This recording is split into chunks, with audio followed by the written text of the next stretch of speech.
श्री स्वामी समर्थ. नमस्कार भक्तांनो, तुमचं स्वागत आहे या यूट्यूब चॅनलवरती. मित्रांनो, मी तुम्हाला आज या व्हिडिओच्या माध्यमातून श्री स्वामी समर्थ सारामृत अध्याय भाग 10 यांची संपूर्ण माहिती मी तुम्हाला सांगणार आहे. तरी मित्रांनो, तुम्हाला हा व्हिडिओ पूर्ण बघायचा आहे. तर चला पाहूया. नमस्कार मंडळी. श्री स्वामी समर्थ चरित्र सारामृत हा एक अत्यंत पवित्र आणि भक्तिभावाने परिपूर्ण ग्रंथ आहे. या ग्रंथात अक्कलकोटचे श्री स्वामी समर्थ महाराज यांच्या दिव्य लीला, उपदेश, भक्तावरील कृपा आणि आध्यात्मिक मार्गदर्शन याचे सखोल वर्णन केले आहे. अध्याय 10 हा विशेषतः भक्तिमार्गाच्या प्रारंभाशी संबंधित आहे. या अध्यायात मनुष्य जन्माचे महत्त्व, पूर्वकर्माचे फळ आणि स्वामी चरित्र लेखन किंवा श्रवण करण्यामागील आध्यात्मिक हेतू यांचे सखोल स्पष्टीकरण केले आहे. तर भक्तांनो, मानव जन्माचे महत्त्व आणि पूर्वकर्माचे फळ याबद्दल माहिती सांगणार आहे. अध्याय भाग 10 ची सुरुवात मानव जन्माच्या अत्यंत महत्त्वपूर्ण तत्वाने होते.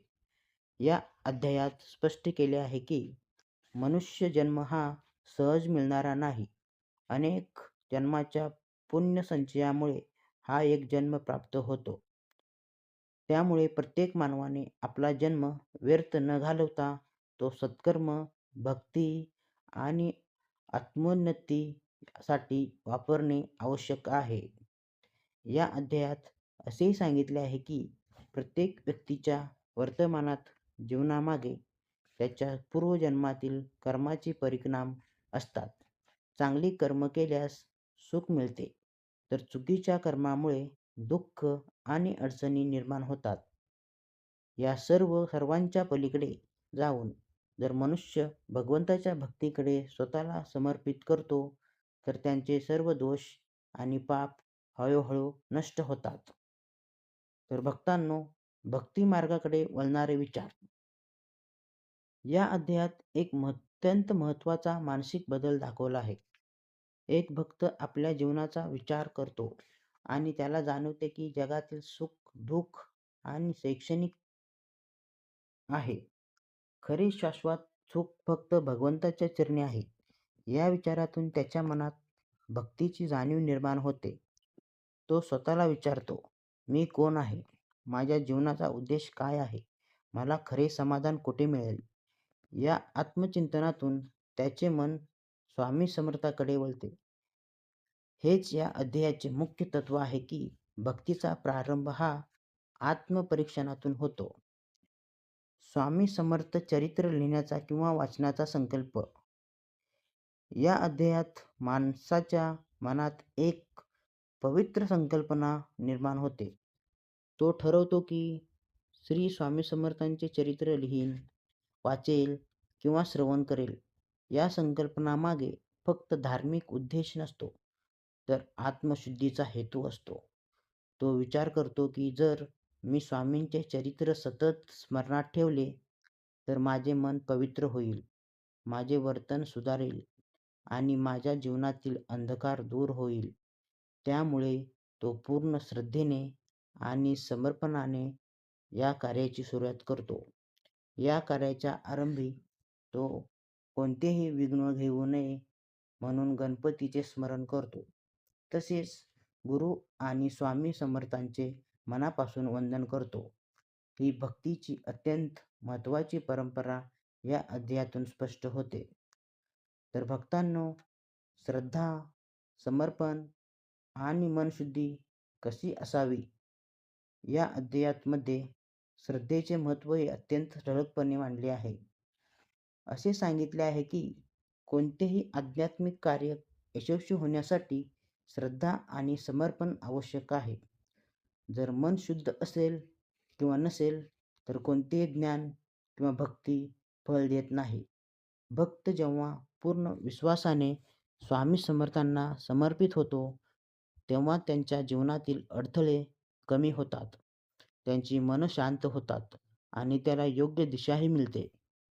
या अध्यायात हेही स्पष्ट केले आहे की अहंकार आणि संशय हे भक्तातील सर्वात मोठे अडथळे आहेत. जेव्हा हे दूर होतात, तेव्हा भक्ती सहज साध्य होते. तसेच भक्तांनो, स्वामी समर्थांची कृपा आणि अनुभव कसा आहे, या अध्यायात स्वामी समर्थांच्या अध्यायाच्या कृपेचे सुंदर वर्णन केले आहे. जेव्हा भक्त प्रामाणिकपणे मनाने भक्ती करतो, तेव्हा स्वामी समर्थ त्याच्यावर कृपा करतात. ही कृपा कधी थेट दिसत नाही, पण जीवनातील घटनांमधून ती जाणवते. भक्ताला योग्य मार्गदर्शन मिळते. चुकीच्या गोष्टीपासून तो वाचतो आणि त्याच्या जीवनात सकारात्मक बदल घडतात. हे सर्व स्वामींच्या अदृश्य कृपेने परिणाम आहेत. तसेच भक्तांनो, आध्यात्मिक संदेश आणि शिकवण ही या अध्यायाच्या मुख्य माध्यमातून संदेश दिलेला आहे. खालील प्रकारे हे संदेश दिलेले आहेत. मानव जन्म अत्यंत मौल्यवान आहे. पूर्वकर्मांचे परिणाम जीवनावर प्रभाव टाकतात. भक्ती आणि श्रद्धा हे मुक्तीचे मार्ग आहेत. स्वामी चरित्राचे श्रवण, वाचन मन शुद्ध करते. अहंकार सोडून समर्पण आवश्यक आहे. तसेच भक्तांनो, आत्मपरीक्षण आणि जीवन दृष्टी या अध्यायात माणसाला आत्मपरीक्षण करण्याची प्रेरणा दिली आहे.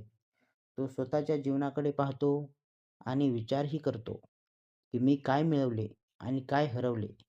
या विचारातून त्याला अध्यात्माकडे वळण्याची प्रेरणा मिळते. तो समजतो की भौतिक सुखे, शैक्षणिक आणि आध्यात्मिक शांती शाश्वत आहेत. त्यामुळे तो भक्तीच्या मार्गाने स्वीकारतो. त्याचा एक निष्कर्ष आहे. अध्याय 10चा निष्कर्ष असा आहे, की भक्तीचा प्रारंभ आणि आत्मजागृती यांचा अध्याय आहे. या अध्यायातून आपल्याला हे सर्व शिकायला मिळते, की जीवनाचा खरा अर्थ समजण्यासाठी अत्यंत आत्मचिंतन करावे लागते. तेव्हा मनुष्य स्वामी समर्थांवर श्रद्धा ठेवतो, तेव्हा त्याचे जीवन बदलते. हा अध्याय आपल्याला सांगत आहे, की भक्ती ही केवळ कर्मकांड नाही, तर ती अंतःकरणाची शुद्ध अवस्था आहे. आणि जेव्हा ही अवस्था प्राप्त होते, तेव्हा स्वामी समर्थांची कृपा आपोआप प्राप्त होते.